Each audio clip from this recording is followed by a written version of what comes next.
Education is often called the great equalizer, but in many parts of the Philippines, especially rural areas like Tanay Rizal, that ideal is still far from reality. A lot of young learners continue to face challenges that hold them back from learning and growing the way they should.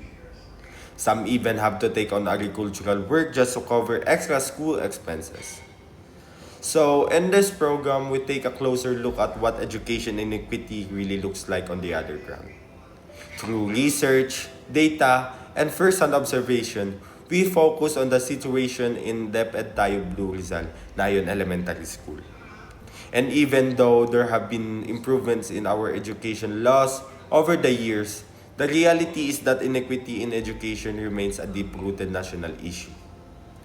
Recent results from the Functional Literacy, Education, and Mass Media Survey highlights just how serious the problem is. About 18 million Filipinos completed junior or senior high school, yet are still considered functionally illiterate. It is clear sign that simply finishing school doesn't necessarily mean meaningful. Learning is taking place. The situation is worsened by structural shortage. It angers us that out of the projected 17,000 classrooms DepEd is supposed to build, 22 lang yung nagmaterialize, leaving the rest to unknown means, causing many schools to adapt to shifting schedules, may pang-umagang klase, may pang-hapong klase, and cramped learning spaces.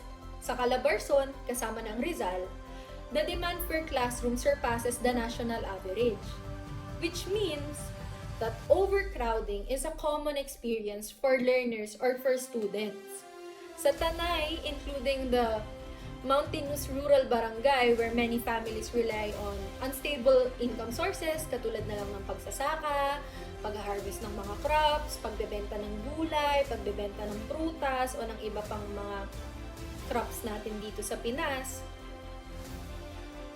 it will take days for them to sell those things or those crops because they still need to go to the bayan or the mainland where they could barter it or they could trade it for money.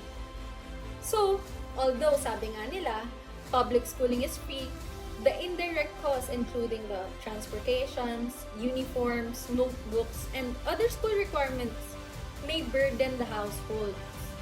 And almost all of the populations living in Tanay are currently experiencing that. So, based on the experience realities of the communities in Tanay, poverty affects learning readiness. It limits access to nutritious food, healthcare, and stable environment impacts child's concentration, memory, and attendance. These challenges create early disadvantage that can accumulate over time. These root causes lead to immediate effects such as poor comprehension, functional illiteracy, overcrowded classrooms, and disengagement. Secondary effects include higher dropout rates, limited employment opportunities, and reduced civic participation. Over time, social stratification deepens, and intergenerational poverty continues, showing that education inequity shapes communities long after students leave school. Given these challenges, the theory of change focuses on a specific issue: the insufficient learning materials in DepEd Tayo Blue Rizal Nayon Elementary School. This framework outlines how coordinated contributions from parents, students, teachers, and external partners could collectively improve resource availability and sustainability, even though this documentary does not feature direct participants. Firstly, for the short-term goals, parents could participate in surveys, school meetings, and engage in community conversations which could help in identifying gaps in the availability and maintenance of school materials. Students can also engage in helping out within their community through structured sharing systems and peer support systems. Lastly, teachers may opt to adapt their lesson plans to existing resources and integrate low-cost, creative, and sustainable alternatives when it comes to teaching. Across several months, these efforts may expand into organized donation drives, recycling initiatives, material circulation systems, and partnerships with NGOs or local authorities. And in the long run, These coordinated actions may foster a circular ecosystem where learning resources are regularly produced, monitored, reused, and improved. The group's advocacy strategy centers on three main objectives. One, strengthening stakeholders' participation.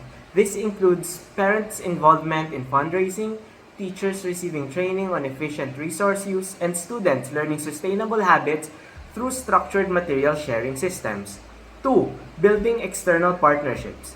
Local government units and NGOs may support the production and distribution of contextualized learning materials, create formal agreements, and assist in resource mobilization. Such collaboration may also support the development of local material production capacity, encouraging the community cooperatives, and establish mechanisms to monitor the quality and availability of learning materials. Number 3. Acquiring a foundational knowledge and practical hard skills.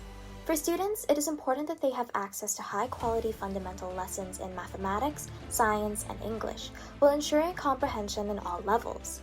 It is also important that they are equipped with hard skills like computation and communication skills that will prepare them for the workforce. Active citizenship plays a crucial role in addressing education inequity, beginning with the development of civic knowledge, ensuring that communities understand the root cause of the problem and what can further complicate it, as well as the value of inclusive education. Knowledge then leads to civic action like volunteer groups such as donation drives, tutoring programs, and community workshops. Long-term cooperation of parents, educators, local officials, and volunteers can lead to sustainable civic associations, forming systems that protect educational resources and strengthen the community's ability to respond to future challenges. Education inequity is not a simple issue. It is shaped by poverty, governance, culture, and structural gaps that have persisted across generations. But progress begins with awareness, collective action, and long-term governance. By understanding these systems and advocating for sustainable resource solutions, communities can gradually close the educational gap and create environments where learning becomes truly accessible to every child. For Tanay, for rural learners, and for the future, this is how change begins.